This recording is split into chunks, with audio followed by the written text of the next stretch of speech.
صلو علی الحبیب صلی اللہ علیہ وسلم۔ میرا امیر اہل سنت کی بارگاہ میں سوال یہ ہے کہ گفتگو کا انداز بہتر سے بہتر کرنے کے لیے کیا انداز اپنایا جائے، اور فضول باتوں سے بچنے کے لیے کیا کوشش کی جائے کہ آج فی زمانہ جب دوستوں میں دفتر وغیرہ میں بیٹھتے ہیں تو بعض اوقات بہت زیادہ آزمائش کا سامنا ہوتا ہے اور قریب قریب میں بیٹھنے والے ایسی گفتگو کرتے ہیں کہ جس کے سبب بعض اوقات زبان سے فضول گفتگو صادر ہو جاتی۔ اللہ اکبر، فضول ہوتی تو پھر بھی کچھ نہ کچھ بچت تو ہے۔ گناہوں بری گفتگو بہت زیادہ ہو رہی ہوتی ہے ماحول میں، اور ہر ایک کو اس کا شعور نہیں ہوتا کہ یہ جو گفتگو ہو رہی ہے گناہوں بری ہے، ہمیں سمجھ نہیں آتی، معلومات نہیں ہے نا۔ ورنہ یہ کہ گھما پھرا کے وہ جھوٹ ہوتا ہے، کبھی غیبت ہوتی ہے، کبھی کسی کا مذاق اڑایا جا رہا ہوتا ہے، کبھی وہ تہمت رکھی جا رہی ہوتی ہے کسی پر، پتہ نہیں چلتا۔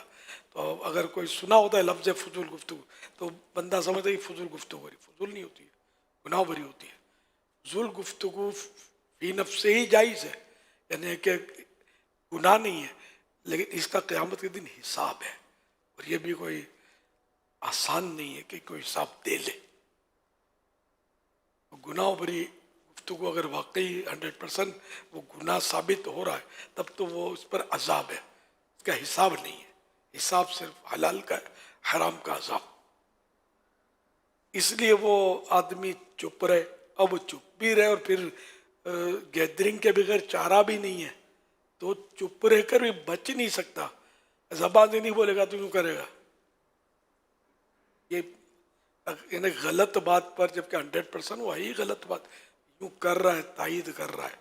تو اگر کفر کوئی بک رہا ہے اور واقعی کفر ہے، پتہ بھی چل رہا ہے کہ ہے بھی کفر، اب یوں کر رہا ہے تو خود اس پر بھی کفر آئے گا نا، کہ تائید کر رہا ہے۔ ہمارے یہاں یوں کرتے ہیں، بعض مقامات پر یوں کرتے ہیں تائید، یہ میں صحیح آپ کو عرض کر رہا ہوں، ہمارے یہاں پاکستان میں تائید میں یوں سے لاتے ہیں، یہ سری لنکا وغیرہ کہوں، کہیں اور بھی شاید میں نے دیکھا ہے، تو وہ یوں کرتے ہیں، ہاں ہاں اس طرح کہتے ہیں، ہم سمجھے کہ نہ بول رہا ہے وہاں بول رہا ہو، تو جیسے بھی بہرحال تائید پائی گئی کفر کی ہوش و حواس میں، پھر اس تائید کرنے والے پر کفر آئے گا۔ زبان سے بولنا ہی شرط نہیں، اشارے سے بھی ہوتا ہے، منہ کے، ہاتھ کے، پاؤں کے، لکھ کر۔ یہ ہے کہ اس کا حل یہ ہے کہ ایسوں کے ساتھ اٹھے بیٹھے نہیں، سوائے اس کے کوئی حل نہیں ہے، نہ رہے ماس نہ بجے بانسری، یعنی کہ برے دوستوں کے سے تنہائی اچھی، اور اگر اچھے دوست ملتے، اب اچھے دوست ملنا بڑا مشکل ہے، آپ کو لگتے ہیں اچھے لیکن اتنی نالج کسی کو ہوتی نہیں ہے کہ اس کو پرکھ سکے کہ یہ واقعی 100% اچھا ہے، یہ بہت مشکل ہے۔ تو اس لیے ہو سکے تو بس اپنے آدمی کام سے کام رکھے اور گیدرنگ میں نہ رہے، کیونکہ علم کی اتنی کمی ہے، اتنی کمی ہے، مذہبی لوگ بھی ان کو نہیں سمجھ آتی کہ کہاں کیا بولنا ہے، سب بول دیتے ہیں کہ پریشان کر دیتے ہیں۔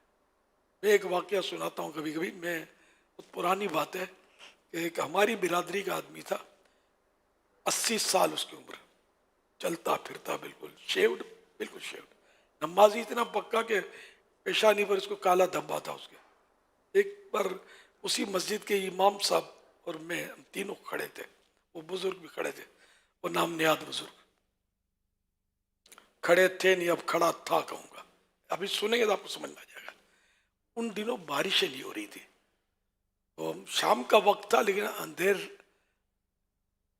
اندھیرا ہو رہا تھا، بادل آ گئے تھے، شاید کچھ بجلی چمکی ہے، بادل کڑکا، یعنی بادل گرجا، بجلی کڑکتی ہے، بادل گرجتا ہے، تو خیر ایسے کچھ ہوا۔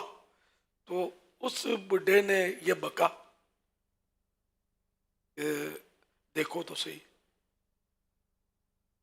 اللہ میاں معاذ اللہ اس کے تقریباً کتنا ستا رہا ہے، خالی مطلب ہم کو ستا رہا ہے کہ آ رہی باری، پھر نہیں بھیجتا معاذ اللہ. تو میں تو سمجھ گیا کہ اس نے بھی کفر بک دیا، گیا کام سے، اس کا یہ ٹکا اب اس کو بچا نہیں سکے گا سجدے کا. امام جو تھا وہ بھی عالم نہیں تھا، اور اس کو بھی بس بیچارہ وہ بولنے لگا ایسا نہیں بولو ایسا نہیں بولو. یہ مطلب امام صاحب نے یہ کہا. اچھا چونکہ وہ ہماری ویسے برادری ہونا، وہ بہرحال 80 سال کا، میرا خیال عمر 80 سال تھی اس کی، بڈھا میں تھا جوان. اب میری ہمت نہیں کہ میں بولوں کہ آپ توبہ کر لیں، کفر ہے، کلمہ پڑھ لیں، اللہ پاک ستانے سے ظلم کرنے سے پاک ہے. کیا تعلق اللہ پاک کا اس سے؟ نعوذ باللہ اس سے ثبوت بھی کیا مانگے کہ ثابت کرو کہ اللہ ستاتا ہے؟ ثابت تو کب ثبوت مانگیں گے جب اپنے کو بھی تھوڑا بہت شک ہو. تو نعوذ باللہ یہ سمجھانے کے لیے عرض کر رہا ہوں میں آپ کو کہ یہ ضروری نہیں کوئی ثبوت مانگے تو شک ہو تبھی ثبوت مانگے، لیکن یہ کہ اب یہ تو فائنل تھا کہ بالکل اللہ پاک کی اس نے توہین کر دی. اب پتہ نہیں کب کا مر چکا ہوگا، اللہ کرے توبہ کر لی ہو. میں تو اس کو مرتد سمجھتا ہوں، کیونکہ وہ میرے سامنے توبہ نہیں کی، نہ اس کا توبہ کا کچھ پتہ ہے. کوئی ہمت بھی کرے شاید ایسوں کی نہیں کر سکتا، ہمت کرے تو مطلب 2-5 اور کفر بکتے. بعضوں کا ایسے بوڑھے وہ بولتے ہوتے ہیں کہ آدمی اس کا مقابلہ نہیں کر سکتا، سارا بدن کمزور پڑ جاتا ہے، ایک زبان ہوتی ہے وہ طاقتور ہو جاتی ہے اور اسٹیٹ فائر ہو رہے ہوتے ہیں. اللہ پاک ایمان سلامت رکھے. تو یوں مطلب گیدرنگ جو ہے نا، یہ اس دور کی گیدرنگ خاص کر بہت تباہی، بہت تباہی. آدمی اکیلا رہے، چپ رہے، اسی میں عافیت ہے. ایک اور واقعہ بھی آپ یاد ہوگا بیان فرماتے، وہ عمر بڑی تھی اور اللہ کا قاصد. ہاں میں یاد آ گیا مجھے.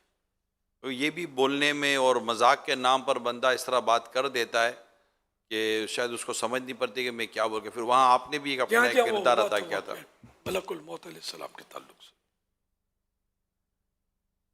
مگر وہ بزرگ جو تھے نا، وہ بزرگ تھے. جی اصل وہ واقعہ پورا بیان ہو جائے نا. اور آپ نے بھی جو کہا تھا تاکہ یہ اس طرح فرشتوں کے تعلق سے بھی بولنے میں لوگ احتیاط نہیں کرتے. تو اصل وہ واقعہ کچھ اس طرح تھا کہ میں کہیں کسی بزرگ نے مجھے یاد کیا، بزرگ کا نام سنا تھا میں نے، بڑی نسبتوں والے بزرگ تھے. تو میں ان کے پاس حاضر ہو گیا، اور بھی کچھ مذہبی لوگ جمع تھے. کسی نے ان کو پوچھا کہ آپ کی عمر کتنی ہے؟ تھے بزرگ. انہوں نے کہا کہ یہ تو یوں ہے کہ ملک الموت راستہ بھول گئے. اس میں ہنسی کا فوارہ ابلا. مجھے پریشان ہو گیا، میں نے کہا یہ کیا کہہ دیا؟ تو میں نے تو سب کو کہا کہ توبہ کرو. یا میں نے ان کو کہا، پہلے تو ان کو کہا یہ آپ نے کیا کہہ دیا، توبہ کیجیے. آپ ملک الموت راستہ نہیں بولتے. تو یہ فوراً سمجھ گئے، آپ دیدہ ہو گیا، آنسو آ گئے ان کو، اور کہنے لگے، فوراً استغفار انہوں نے کیا.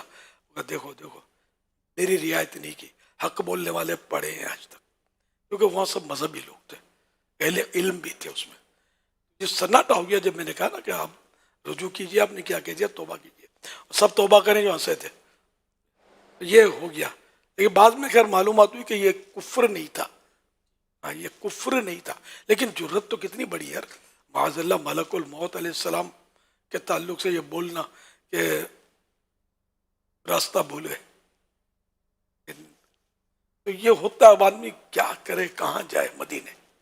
یہ بولنے والے کے ساتھ تو آپ نے چلے ان کو بولنے والوں کو، لیکن جو ہنسنے والے کے تعلق سے جو آپ نے فرمایا کہ آپ بھی سب توبہ کریں، تو کیا ہنسنے والے بھی اس میں برابر کے؟ اگر سمجھ کر ہنسے تھے، یہ ہنسی آئی کیوں ہنسی؟ کچھ تو مطلب ایسی بات انہونی ہوئی تھی جبھی تو ہنسی نکلی نا لوگوں کی. حالانکہ ہنسی مذاق کا ماحول نہیں تھا، سیریس نارمل سیریس ماحول تھا.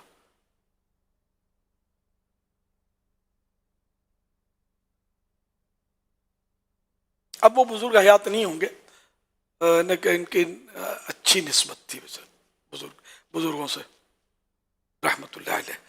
اب تو خیر میرا خیال ہے کبھی کے وفات پا چکے ہوں گے، ضعیف تھے بالکل. وقت ہو سکتا ہے کہ ان کی سال کو 80-90 سال کے تو ہوں گے، یہ بالکل ضعیف تھے. اللہ پاک ایمان سلامت رکھے اور زبان پر ہمارا بس کنٹرول رہے، کچھ پتہ نہیں کب کس کے منہ سے کیا نکل جائے. حضور یہ تو آپ ان کے بارے میں کہہ رہے ہیں جن کے منہ سے نکلا. اب چونکہ آپ ہم سب سے بات کر رہے ہیں، ہم سب کو یہ بیان کر رہے ہیں، اب ہم جو سننے والے ہزاروں لاکھوں ہیں، اگر ہم کسی سے کوئی ایسی بات سنتے ہیں جس سے بارے میں ہمیں لگتا ہے کہ یہ کیا، تو ہم کیا کریں؟ ہم ان پر ڈائریکٹ بات کر دیں، حکم لگا دیں، یا ہمارا ایک عام آدمی جو ہم ہیں، ہمارا اس میں کردار کیا ہونا چاہیے اگر ہمیں لگے ایسا؟ دیکھو اگر علم ہے اتنا، جیسے عالم ہے بھلے جوان ہو لیکن وہ بزرگ یہی ہے، اور وہ سمجھتا ہے کہ یہ واقعی اس میں شرعی گرفت ہو رہی ہے، اور یہ سمجھتا ہے کہ یہاں بولوں گا تو کوئی فتنہ تو ہوگا نہیں اور میری سنی جائے گی، میری مان لیں گے، تو پھر وہ عالم جو اس کو سمجھائے. اور اگر عام آدمی ہے کہ جس کو خود پوری بات سمجھ ہی نہیں آ رہی اور پھر یہ بھی خطرہ کہ بولوں گا تو پھر وہ مسئلہ کھڑا ہو جائے گا، تو دل سے برا جانے اور کیا کر سکتا ہے.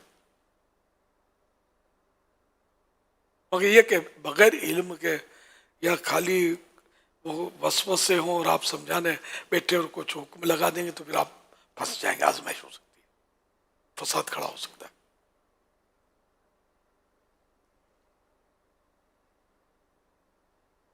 صلو علی الحبیب صلی اللہ علیہ وسلم. آپ کا یہ مراد ہے کہ نیکی کی دعوت دینے اور برائی سے منع کرنے کے تعلق سے کچھ اصول ہیں جن کا ہمیں علم ہونا ضروری ہے؟ کیا ظاہر ہے کہ معلومات تو ضروری، اس کے بغیر تو کچھ بھی آدمی نہیں کر سکتا.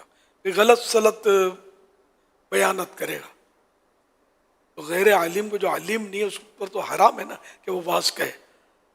یہ کہ ہم نے تو یہ طریقہ کار رکھا ہے کہ جو کتابیں ہیں اپنی ان سے پڑھ کر بیان کرے.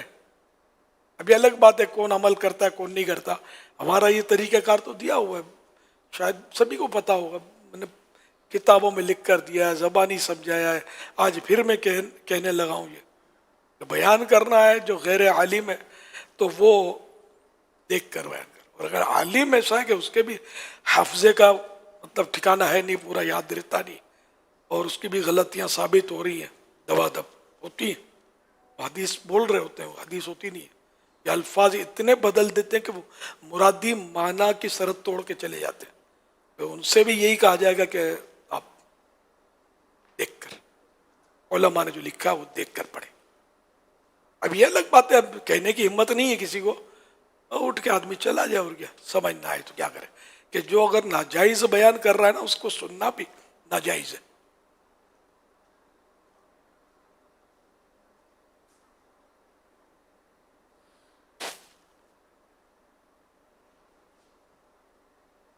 بھی